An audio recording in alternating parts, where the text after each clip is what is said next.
Hi guys, Nicole Bowman here, back with another video. If you are brand new to Live the Light, thank you for taking a moment to listen to this audio video.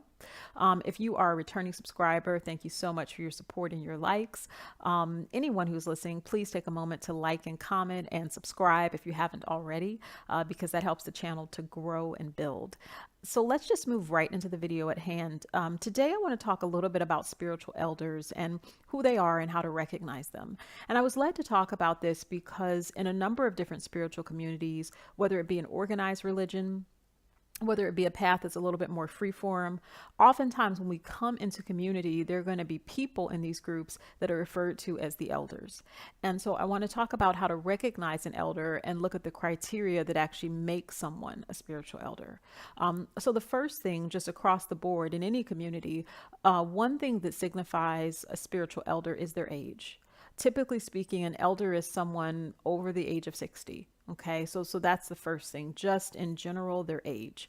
But the second thing that qualifies them is that often it is the spirits within that particular religion or that spiritual path that name them an elder. And secondly, it is what the people call them.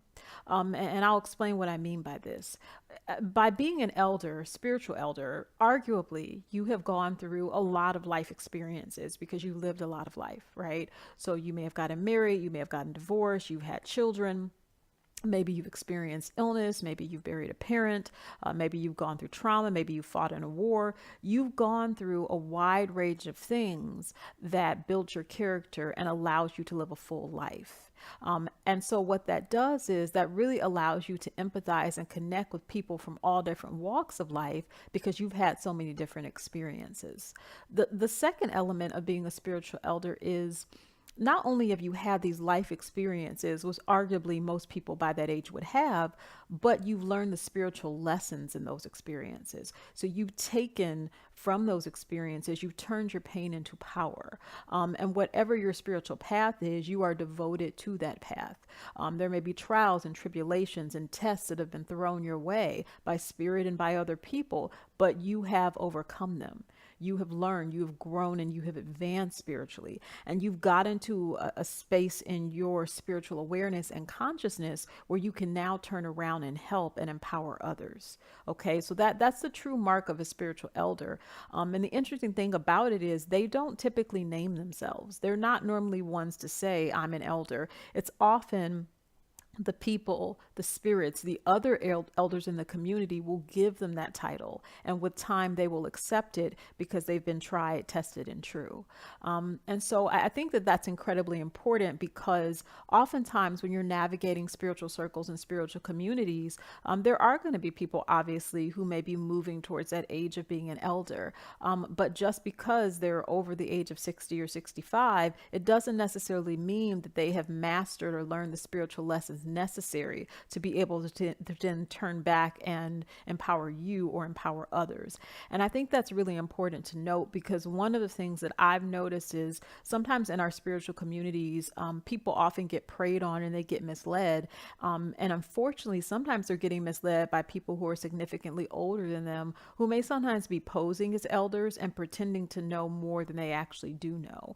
And so you really want to look at their actions and behavior. Do their words, thoughts, and deeds line up? Okay, like that's huge. Do they say one thing and do another? Also, what do the people call them? Do they have godchildren if they're in an initiated path? Are they a part of a coven? Are they a leader within their coven? If it's in a more organized religion that's of a Judeo-Christian faith, are they in good standing in their church or their mosque or their synagogue? What do the people say about them? If they are a psychic medium or intuitive, what do their clients say about their readings? How have their clients been empowered? If they claim to be a teacher, how many students have they helped become a teacher? So you really want to look at these things because the role of an elder is empowerment. The role of an elder is really to build up the next generation. Like that's what they're here for and that's what they're here to do. So if somebody is potentially over that age, but they really have no track record and they're telling you this is who they are, you really want to be careful and sort of pay attention and research the person. And the reason I say that is because it can be very easy to get preyed on. And even if they may not necessarily be be an elder in spirit's eyes, they are, at least out in the world from a chronological standpoint, an elder. So just by the sheer nature of the fact that they've lived more life than you, sometimes an individual who's a predator can be manipulative because they have been where you are, right? So they have seen life through the eyes of an 18-year-old and a 22-year-old and a 32-year-old and a 50-year-old because they've already been there. But that doesn't necessarily mean that they have the spiritual knowledge, humility, and information to be able to help and empower. So, I just wanted to share that. I also wanted to tap in connection with spiritual elders about everything that's going on in the world today concerning gun control and specifically the shooting in Parkland, Florida. And I think that particular experience with the shooting is a brilliant illustration of what makes an elder and what does not. And the reason I say that is because many of these high school students, who some are just wise beyond their years, they're certainly not elders, but I sense that one day many of them will become that in their communities. But they're wise beyond their years, and you're seeing many of these kids, many of them teenagers, some of them now the age of 18, 19, and so, but many of them kids at this point, taking on adults that are twice their age, three times their age, and so forth, right? And what these kids are showing us is that gray hair and wrinkles or a particular chronological age does not necessarily make you wise. What makes you wise is learning from your mistakes, learning from the choices that you made, being able to look at the spiritual lessons in everything. And when you make a mistake, when you mess up, being able to apologize, being able to say sorry, having humility. It's also about having kindness for those around you who maybe have less than you do. It's about taking care of those who maybe are not in a position to defend themselves. So I think these students in Parkland are teaching us a wonderful lesson about what really makes an elder and what doesn't.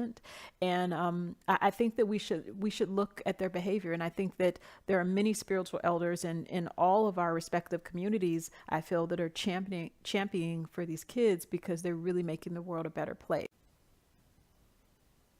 Okay, so that was my talk on spiritual elders. I hope you enjoyed it. And before I go, just two quick announcements. My radio show Live the Light now airs the first Wednesday of every month at 9 p.m. Eastern Standard Time on demand at Blog Talk Radio. So the time has changed. It's no longer every Wednesday at 9, but the first Wednesday of each month at 9 p.m. Eastern Standard Time. You can go to blogtalkradio.com/Live the Light to listen now.